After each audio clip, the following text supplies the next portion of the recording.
Nosotros os presentamos un cierre, que es la columna donde veis ahí antes del Real Decreto 2/2012, donde teníamos un resultado neto de 2,8 millones de euros, y el que hemos presentado en las juntas preparatorias, el que hemos enviado a Banco de España, el que se ha presentado en la Asamblea General, que ha quedado aprobado, es 2 millones de euros.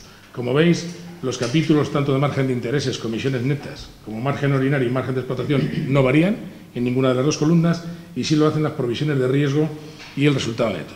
Y aquí quiero hacer una postilla. Nosotros, el Real Decreto nos ha supuesto unos requerimientos de provisiones de 8,7 millones de euros, que decidimos llevar 3 millones de euros al año 2011, 1,2, para ser más exacto, 1.209.000 euros han ido contra cuenta de resultados y 1.791.000 euros ha ido a contraprovisión genérica.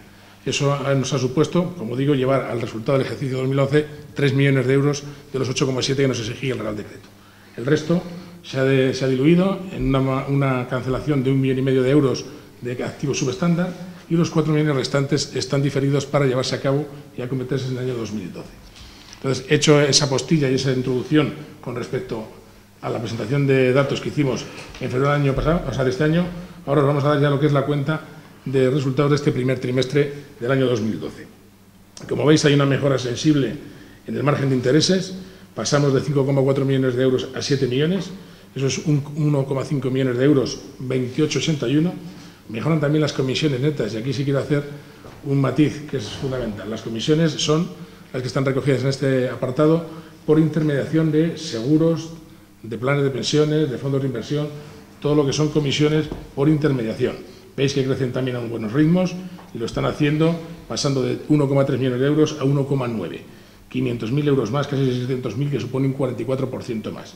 Esto nos lleva a un margen ordinario que pasa del 7,3 en el año 2011 a 9,3, casi 2 millones de euros más, un 26%.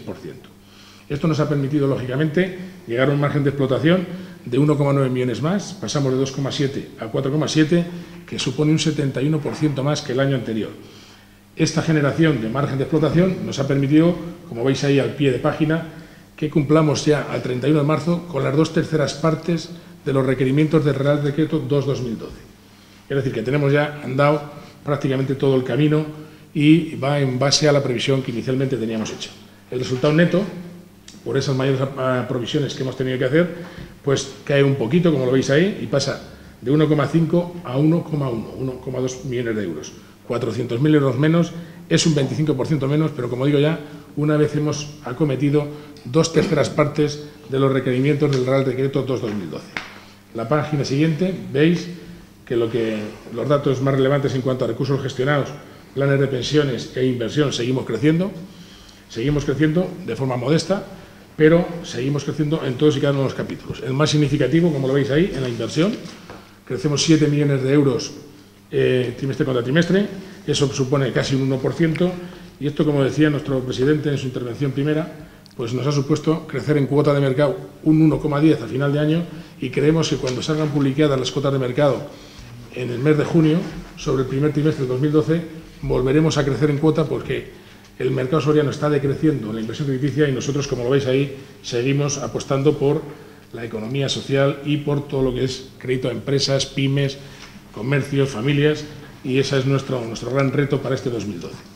En cuanto a los ratios de morosidad, ya en la página siguiente los tenéis ahí, y fruto fundamentalmente por la inspección del Banco de España que sufrimos el año anterior, que estuvo desde abril a noviembre con nosotros, pues se nos ha doblado la morosidad. Hemos pasado de un 2,03 a un 4,65, que a 31 de marzo, y si lo comparamos con el sector, estamos justo en el 50%. El sector de entidades financieras en España está en un 8,16, y Caja Rural, después de haber pasado, como digo, una inspección rigurosa y muy dura, pues estamos en un 4,65, prácticamente la mitad de lo que está ahí en el sector.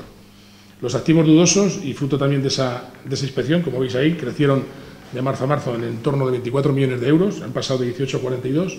Si bien aquí quiero hacer una puntualización, el Banco de España nos clasificó activos dudosos casi 13 millones de euros, solamente de clientes que pagaban religiosamente cuando llegan sus vencimientos, tanto de amortización como de intereses, pero que por riesgo sector, por pertenecer al sector inmobiliario, o porque sus balances tenían algún contingente que podía hacer dudar a futuro de su viabilidad, no lo clasificó como dudosos. Digo, clientes que siguen pagando de forma puntual a sus vencimientos.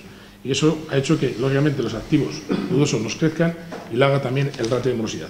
En cuanto a la cobertura, y por esas dotaciones que hemos tenido que hacer extraordinarias, por ese mayor incremento de dudosos, pues pasa de un 148 al 77%, 20 puntos por encima de la media del sector financiero, que está en el 56%. En cuanto a los fondos de cobertura, y aquí se ve nuestra capacidad de generar en este periodo de tiempo, veis que los fondos pasan de 28 millones de euros a 34. Es decir, hemos metido 6 millones de euros más a provisión genérica y específica. Específica, como lo veis ahí, pasa de 16 a 32, 16 millones de euros, y de la genérica hemos hecho uso, dejando la genérica nuestra en 1,7 millones de euros, muy por encima del 10% que nos exige la normativa actual, para dar cobertura a todos los fondos de provisión que nos ha exigido tanto el Real Decreto como la Inspección de Banco de España. En cuanto al ratio de eficiencia, pues veis que hay una mejora sustancial por encima de los 10 puntos, hemos pasado de un 62 a un 48. Y lo que es una satisfacción también es daros el dato de los socios, que día a día se van viendo incrementados y que ya estamos por encima de los 24.000 socios. Prácticamente el 50% de nuestros clientes son socios. Y en la última hoja, ahí tenemos los datos de cuotas de mercado. En depósitos veis que hemos perdido un poquito, hemos pasado del 26,90 al 26,46. No hemos querido entrar en la guerra de la captación de los recursos porque pensábamos que podía dañar nuestra cuenta de resultados, y hemos dejado que el mercado, que a nosotros no nos pide liquidez porque la tenemos, pues fuera por otros derroteros distintos al pensamiento de la dirección y el Consejo de la Caja. Sin embargo, en créditos, como veis ahí, crecemos, lo hacemos en 1,11, pasamos del 33 al 72 y ya nos colocamos en un 34,83, casi el 35%. Esto significa que una de cada 3 operaciones que se dan en Soria los da la Caja Rural. Os voy a dar un dato de formalizaciones de préstamos, créditos y leasing en el año 2011 que yo creo que es significativo. La Caja, tanto a las familias como a las pymes, como al comercio, como al sector agrícola ganadero, le dio préstamos el año pasado por más de 220 millones de euros. Eso supuso la formalización de más de 2.300 operaciones que, lógicamente, les dotó de liquidez para acometer sus proyectos o para llevar a cabo sus inversiones. También un dato muy importante que no quiero dejar pasar por alto son que a las empresas y al comercio y a las pymes les dimos facilidad de crédito a través del descuento comercial, anticipo de certificaciones y anticipo de créditos por más de 158 millones, lo que les ha permitido a las empresas, lógicamente, pasar el bache tan malo que nos está tocando a todos vivir en este año pasado 2011 y que asegura que sea igual de duro para este 2012.